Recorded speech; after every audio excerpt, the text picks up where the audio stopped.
we are going to talk about these Dallas Cowboys who, as we said, we talked about it with the beat writer, Clarence Hill Jr., Fort Worth Star-Telegram. They mollywopped the Minnesota Vikings 40-3 up north in Minnesota. Great performance, maybe the performance of the season by any team. But Rob, now Clarence clearly is drinking the Cowboys Kool-Aid. Did you pick that up? It has been for 30 years. Right. I mean, hey. Chris, I didn't want to, I wasn't trying to downplay them, but No, you were right on the Vikings. Am I right, Chris? Come on. I mean, nobody was saying they're garbage, but nobody put them in the top five. They're not an elite, 8 as good as their record. Nobody. I mean, if you're as good as your record, you're not underdogs at home to a team after winning 7 in a row. Not a world beater themselves. They just choked the game in Green Bay. Why would they be favorite? Right. I mean, I get, again, not thinking that much of the Vikings. I get it. I felt like, you know what, they're coming off. You and I both picked Dallas. They're coming off a 7 straight win, all of them by 1 score. Yep. Kind of got fortunate. Cowboys blew a game they should have won. You know what I mean? Like, you could see. But if you're that good, you're not in that position, Rob. And so they're more 2020 Steelers, the Vikings, than they are some great 8-2 football team. So, but here's what I want to say. Look, I said last week, Rob, I think you agreed with me. Cowboys aren't getting to the Super Bowl. Now, I didn't say they don't have the talent. I think they do. Obviously, their A game, you would put it up against anybody in the NFC, maybe in the league. But how often do we get their A game? And I just think, Rob, call it just some foolishness off the field or whatever. But I think the Cowboys will find a way to mess it up and not be at their best. Penalties, too many passes for Dak, too much running for Zeke and not enough for Pollard, drama off the field, whatever. Something will sabotage him, in my opinion. I don't think that that's a stretch at all because that's all we've ever seen. And until they do something different, Chris, I can't argue with that because that's what happened. We talked about it last year. The best offense in the league. Yep. And they had a home game against the 49ers. A 10-7 49ers team. Okay. And Jimmy G, no touchdowns, and he beat you easily. Yep. Chris, remember they couldn't put anything together offensively. Yep. Penalties. It was how did they lose that game at home? Points. Right? Average 30 plus. Scored 17 points. What was the final in that game? 23-17. I was going to say 23, yeah. It was, and I don't, you got the numbers in front of you? Remember, Dak was horrible. It was a bad. Yeah, Dak in that game, 23-17 loss. 23 for 43. Right. 254 yards, a touchdown, and a pick. Yep. It was ugly. Zeke ran for 31 yards on 12 carries. And Tony Pollard had 4 rushes. That's what we're talking about, Rob. Right. Tony Pollard's better. It ain't even close. They like Zeke down there, Chris. That's what this is about. Because every time you bring it up, you don't want to take Zeke out. Right? That's the first reaction. Why does Zeke have to come out? I think he said it unsolicited. Right. It could be two bags. Why can't it be two bags? Right. They're running it perfectly. Right. No, they're not. Right. Because Zeke's not that productive. I just don't even Rob, get it. We're not saying don't run Zeke at all. No. Rob, against Minnesota, Zeke ran 15 times for 42 yards. Right. That's 2.8 yards per carry. But they say, it works. Chris, this works. The two-headed back. This works. Look, for the sake of, and I do think beyond being popular with the writers and the media, obviously Jerry loves Zeke. I do think the players love him. I think he's a leader in that locker room. So I wouldn't bench him, Rob.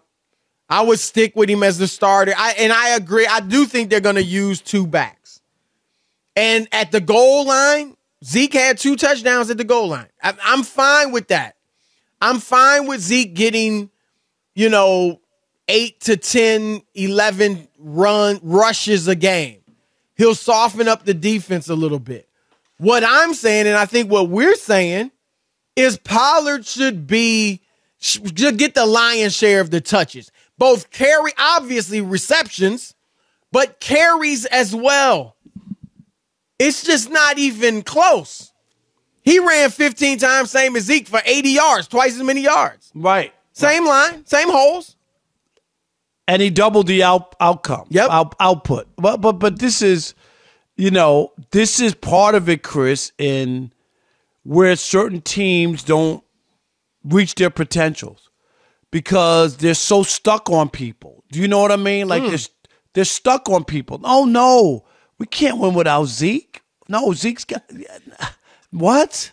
Like that's where they are. And you're right. I mean, again, we're not saying you can't use him, but they may use him too much. This is pro football. Right. You can't be like that beholden to someone. If Tony Pollard, Chris, was getting 2.8 yards a carry, they would be reducing his carries. I'm sorry, they would. They wouldn't be raving about him the next day like he ran the ball like Jim Brown or something. And look, Rob, and some may say, you may say, I don't know, this will have nothing to do with the game, with what they do on the field, which I get. But, Rob, I didn't like Jerry Jones, as soon as the game's over, talking about this is the type of this is a team we can go get a Super Bowl with. Do you have to say that? You're a week removed from losing to the hapless Packers. I mean, like it never happened, Chris. They act like it never happened. Thank you. Like, I get it. They do have a good team. They do have a shot. I mean, they should feel that way. But is any other team saying that, Rob? Are the freaking Chiefs or the Bills or the Dolphins or the Ravens or Tampa Bay and even Tampa Bay's not playing great, but teams that you would put in that mix? Philadelphia? I guess Tua said it for Miami, but they're not. I just don't need. Of course, the Super Bowl's the goal. We know that. How about, what? That's the goal. But we got a long way to go before we get there. We just got to keep playing great football, Cowboys football. How about something like that? Not get what Clarence saying, it is great for us. But it don't mean it's great for the clubhouse, for the players. Or for the last 26 years, Chris, it hasn't worked. Thank you. He's been saying that right. For the last 26 year track record of this mess. And that's, Rob, this is what I've said about them. They are a soap opera. They are a drama that's in a football setting.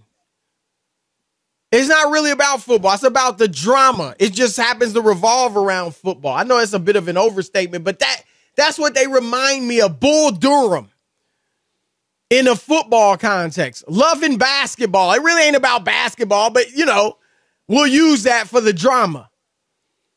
And, Rob, the OBJ thing, I don't know. I mean, I think he may go there. It looks like he would. I would think he would, right? They need him. They got a good quarterback. He got a chance to win.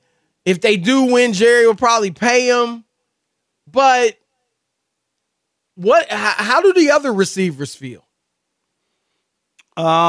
It's the Cowboys, and they're always romanticizing with somebody else, and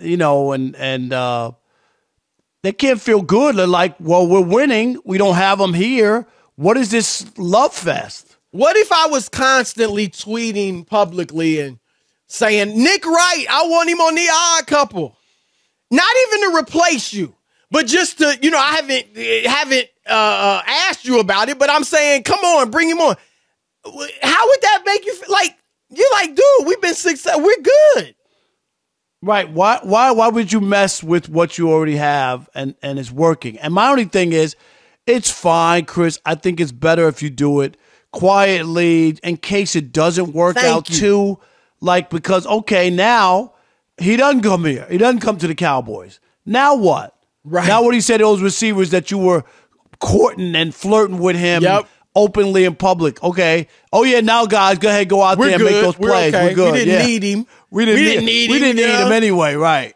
Or what if he comes, Rob? It's a second ACL, and he's not that good. But there's pressure to get him going. Right? Now it's like if he goes there, there's going to be pressure to get him the football. But what if he's not that good anymore? Or if it takes him a while to get going? Like, it just sets yourself up for disappointment unnecessarily. Because I'm with you, right? I don't mind the recruiting behind the scenes. I couldn't care less if Micah Parsons and DeMarcus Lawrence and Jerry are texting him and their friends or whatever. Yeah.